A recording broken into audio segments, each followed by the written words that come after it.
Hello and welcome. Welcome to a Founders Lab. This is the podcast where I, as your host, Janet Bartoli, am presenting to you our version of our one-on-one conversations. And right now you're watching our video version of the podcast, but you can also catch our audio only just by going to Spotify and search for the Founders Lab. Soon enough, I'm going to wind up moving all of the episodes over here to YouTube.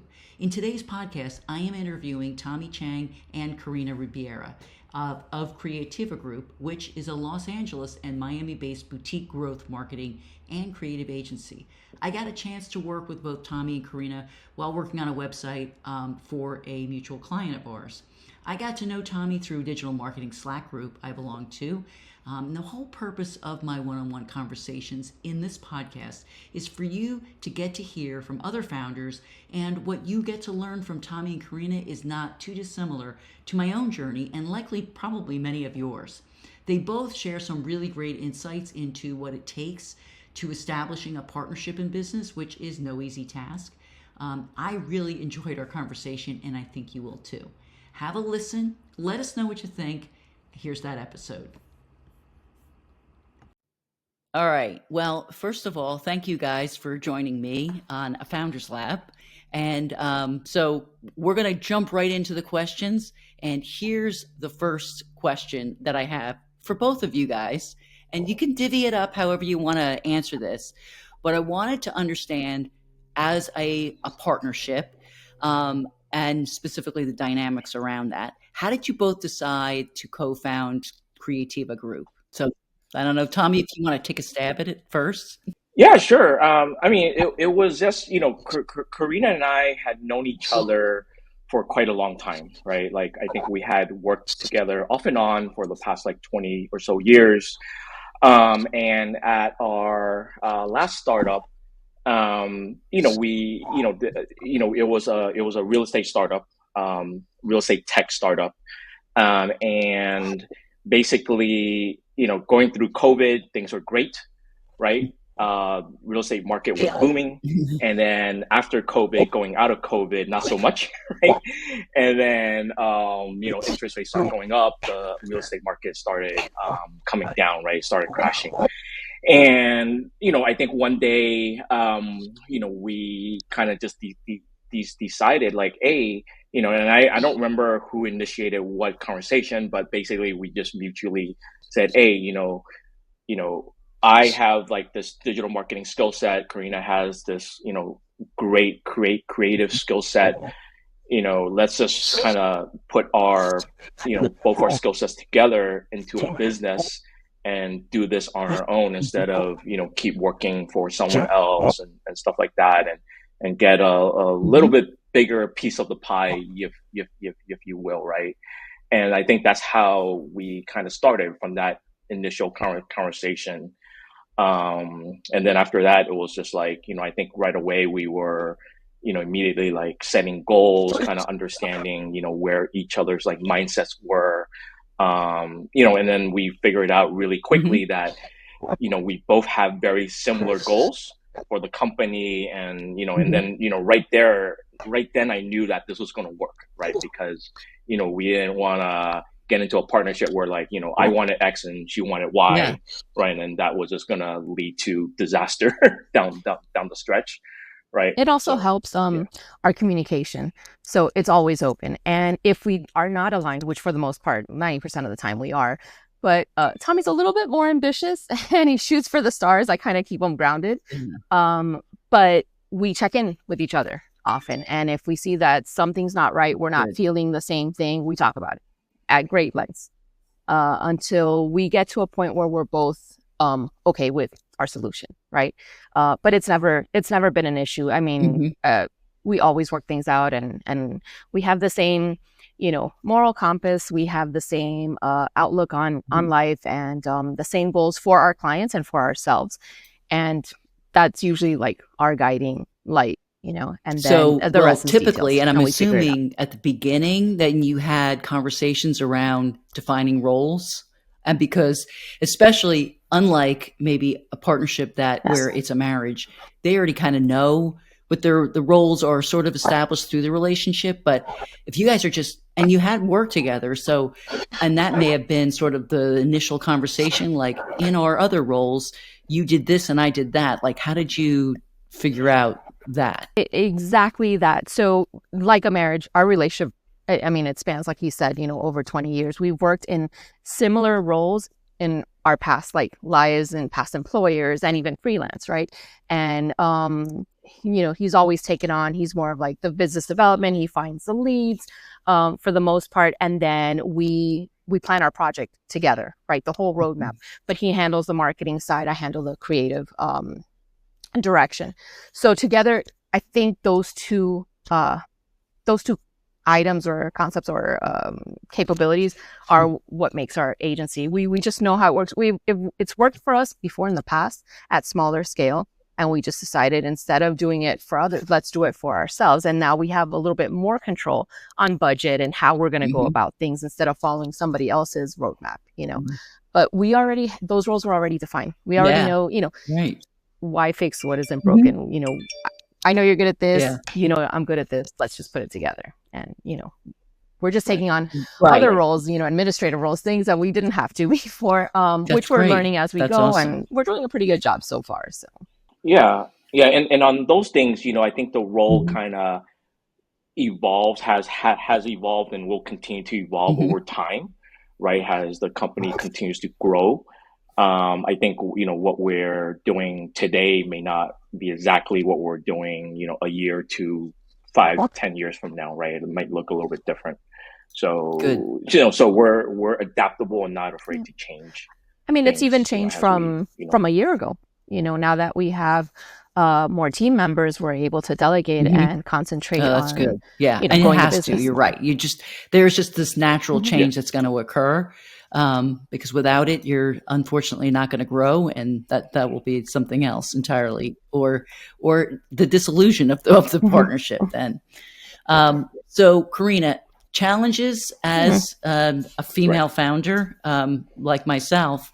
I noticed. So you had there was an interview you were with Authority Magazine. Yep. And you discussed the importance of adaptability. So just can you elaborate on a specific challenge where that was specifically crucial to your success ultimately? It's just being heard, right? I have to repeat myself often. I have to make sure that things are documented, that it came from me. It can't just be, I don't want to be dismissed. And it's not because I don't want, it needs to happen this way. They need to hear it. These ideas did come from me. I didn't, it wasn't somebody else or a man or whatnot. And what I have encountered in meetings, with clients, unfortunately, and or vendors, that they listen to me, they'll entertain me and then they go straight to Tommy and then talk business. And I'm like, I was right. And then, or they'll reach out to him directly and not meet with me. But Tommy's a great partner because he will remind them that I'm the co-founder and he will not take the meeting unless I'm there. So he is definitely letting them know that there's value to, maybe I'm half of the company, so they can't ignore that. Right. And, so it's tough. It's tough. I'm bringing, the same thing to the table, maybe even more in certain aspects, and they either, they don't give it a chance to see that, right?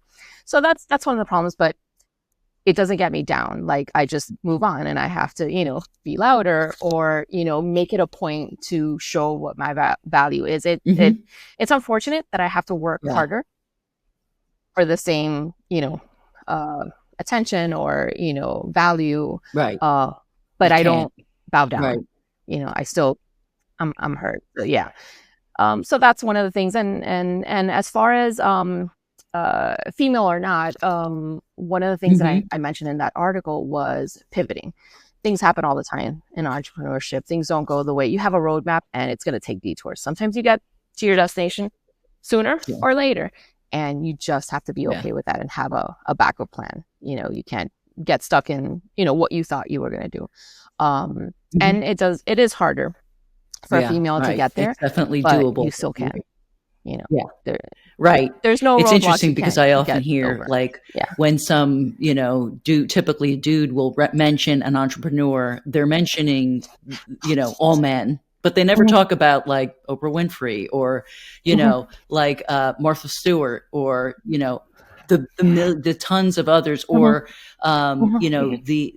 the ones that have founded products that everybody uses day to day that it's like, did you not know that, how about her, and it's interesting. So I always wonder, like, Mhm. when are we going to get to a point where when you think of a founder or an entrepreneur, you're not just thinking of, typically a guy. Right. No, that also, and it has to do with how much money they're bringing to the Right. table. It was like, people mention Bezos, Right.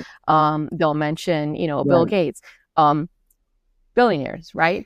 But they get That's true. investors, and Exactly. again, because it's a lot of men at the top. So what I mentioned in my article was if we get Exactly. more female investors, then they'll invest in those companies where a female found, and then now we're going to be seen equally. But if the money's not there, she can be the greatest inventor and she could be That's outspoken and, true. money Yeah. talks, right? So they'll keep mentioning the billionaires.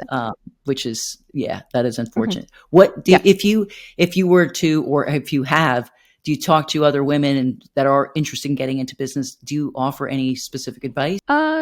Just not to lose hope and not to back down. Just keep, Yeah. keep at it. Persistence, that's pretty much, because they can have Mhm. the greatest idea. I mean, I can help with details, of like their actual product or service or whatnot, but it's just do not lose hope. Find Yeah, any avenue, totally. whatever door closes, there's another one. So you're handling all of the business development side of things. What things have you tried that you just thought this would be like a no-brainer, and you just go down the path of let's try whatever that activity is, and it just didn't work out? So I'm sure there's got to be something that didn't work out as planned. Yeah, I mean, right now I think well, I mean, I think, right now, um I would say that in terms of trying things, like most of our let's back up a second. So most of our current business Mhm. comes from just word of mouth and referral business, right? It comes from, I mean, because look, at the end of the day, Karina and I have both, equally and individually built up, almost Mhm. 2 decades of personal relationships, professional relationships. So each of us have a pretty significant network that when we started this, we were able to quickly tap into, right?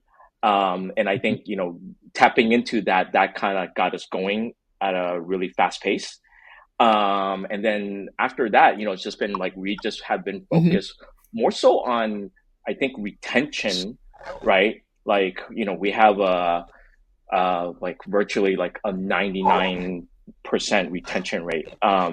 So, we focus heavily on doing great Mhm. work for the current clients that we have to retain those clients.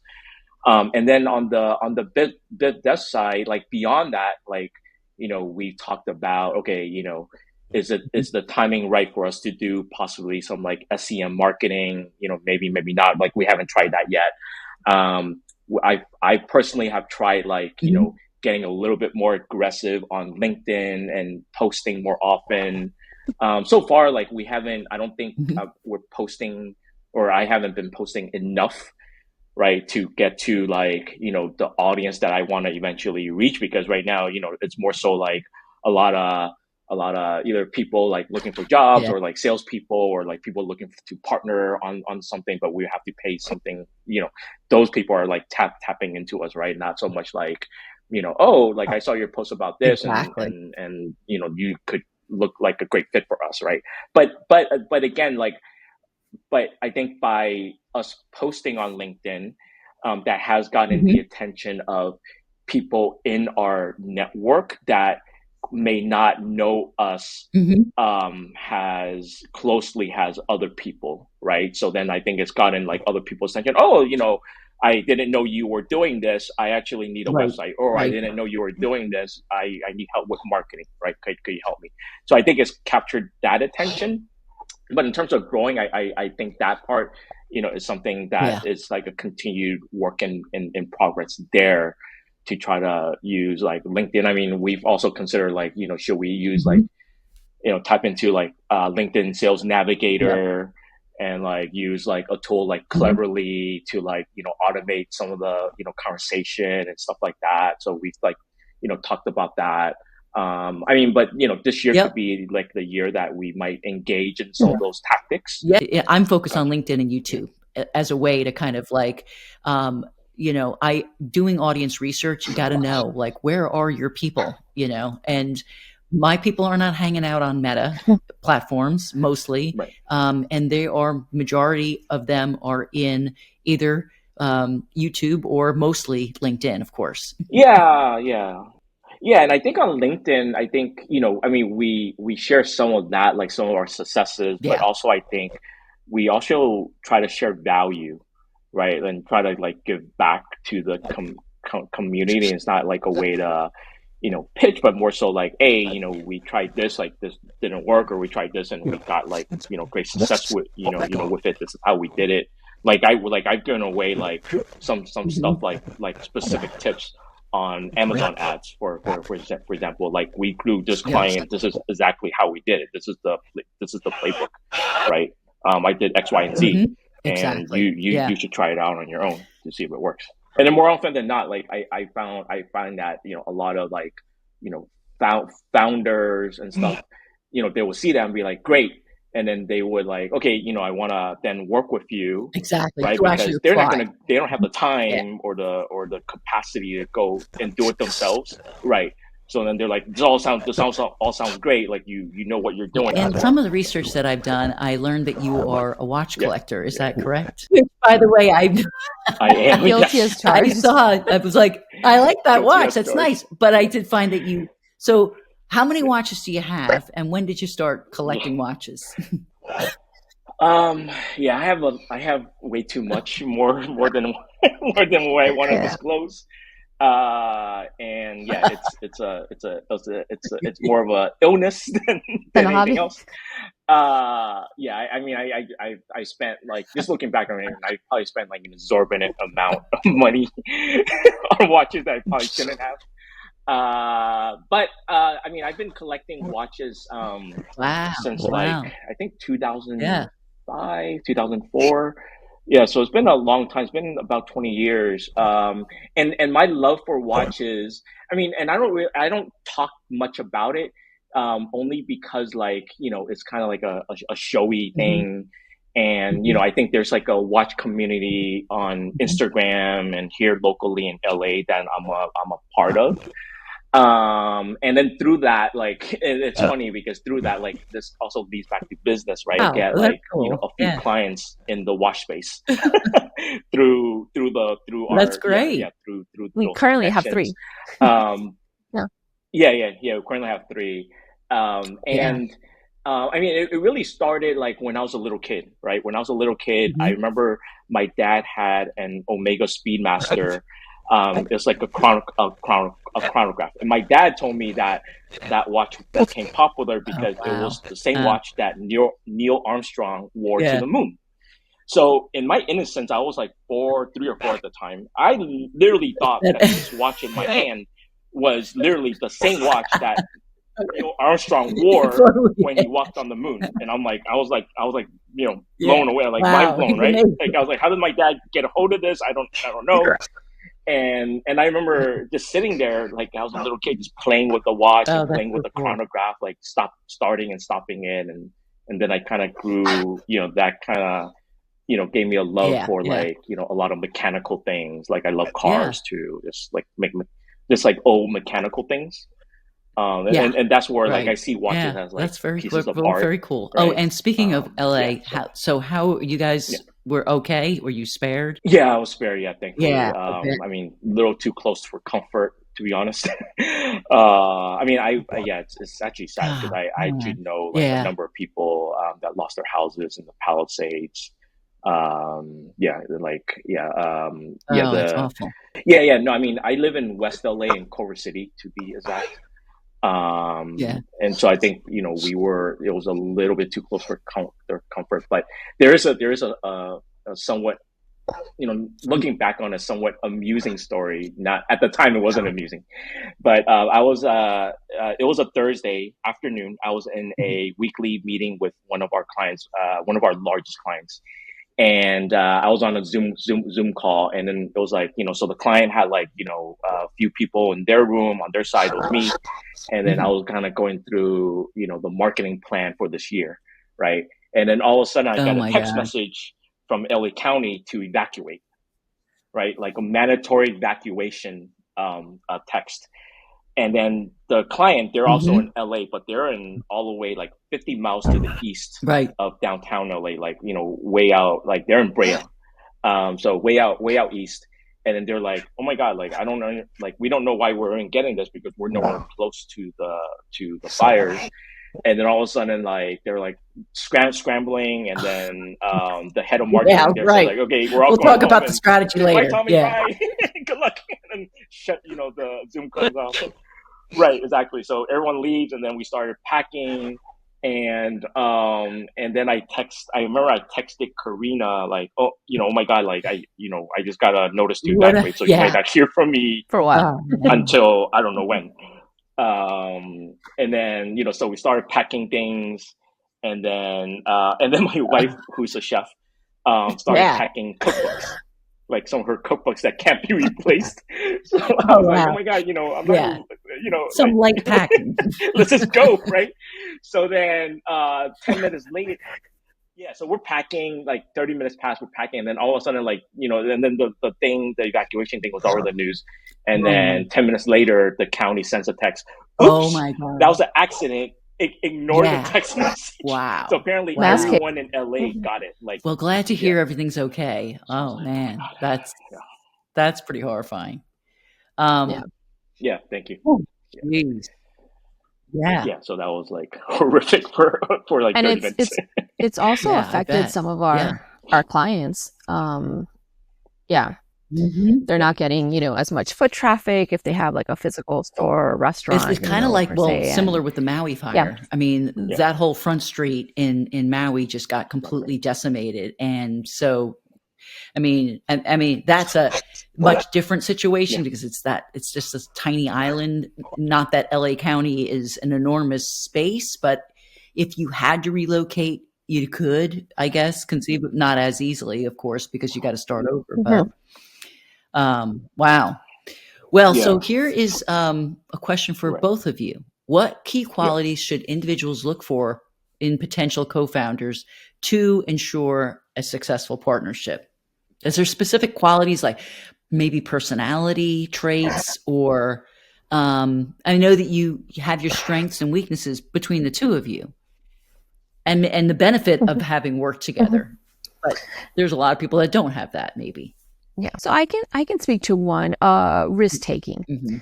They don't need to be a daredevil, we're not talking Evel Knievel, but you have to be able to work out of your routine, out of your comfort zone from time to time. There's only growth and change and trying something new.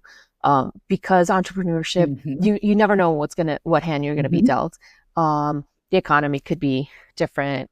Maybe the product isn't working, or the service, whatever you need to tweak. You can't do the same thing over and over again and expect different results, right?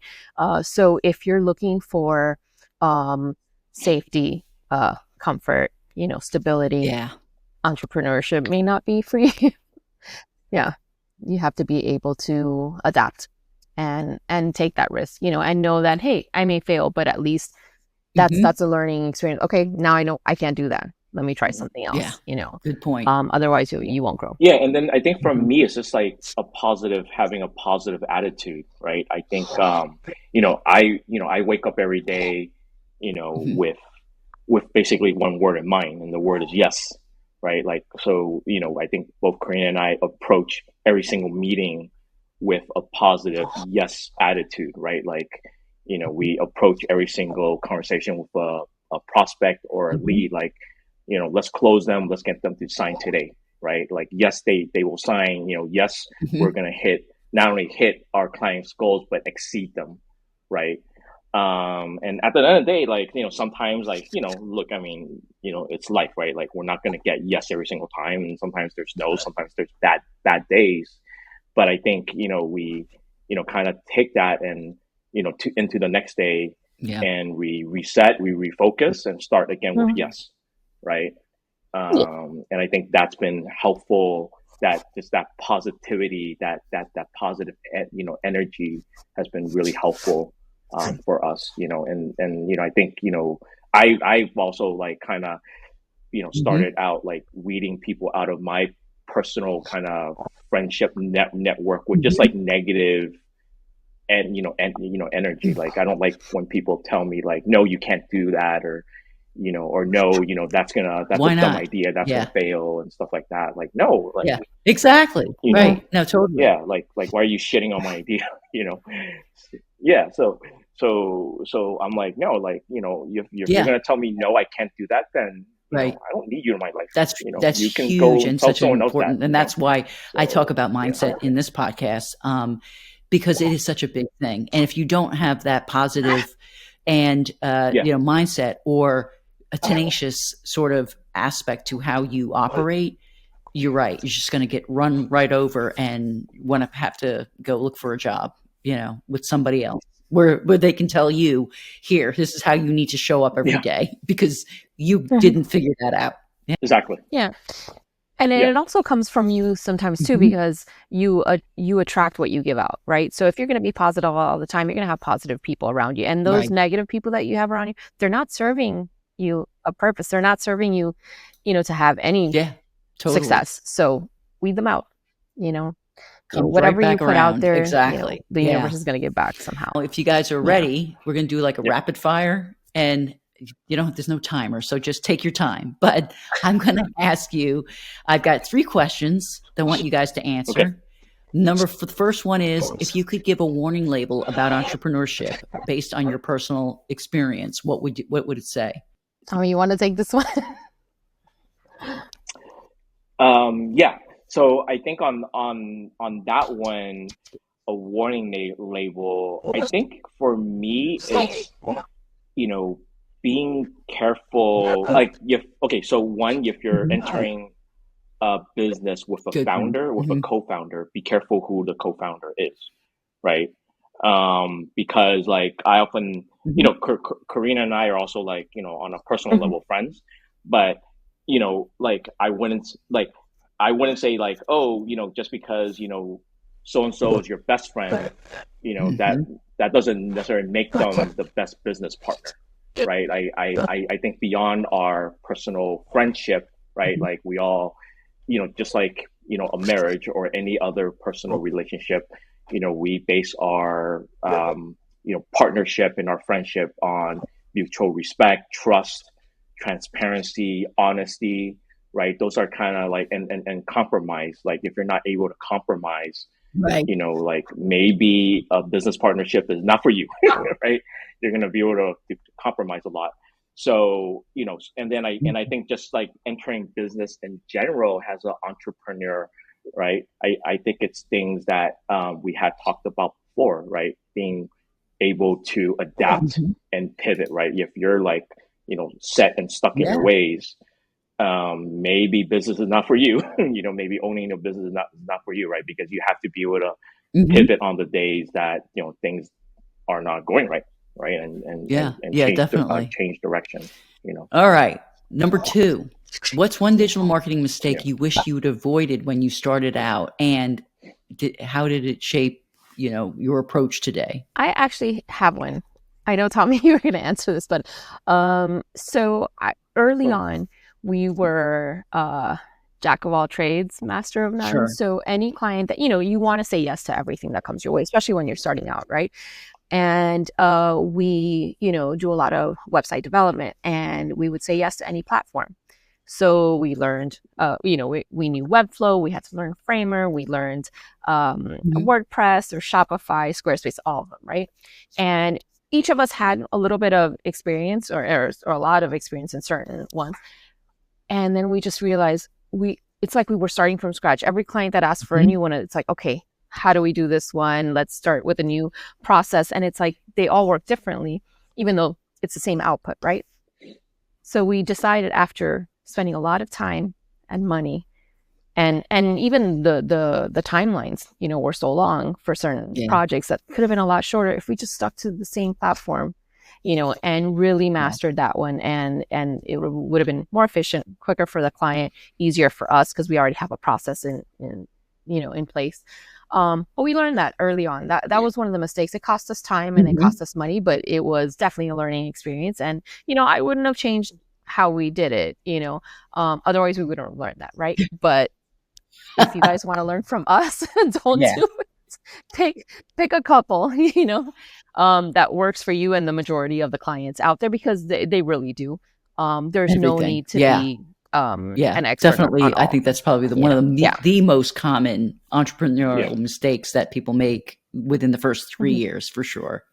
Yeah, it's kind of like, just I think over time we've learned to say no to things and just like stick to the things that we're really good at, right? And not deviate outside of stuff. Like just recently we got a lead from a company wanting to do organic social media. We don't do that right now. Could we have stretched and done it? Yeah,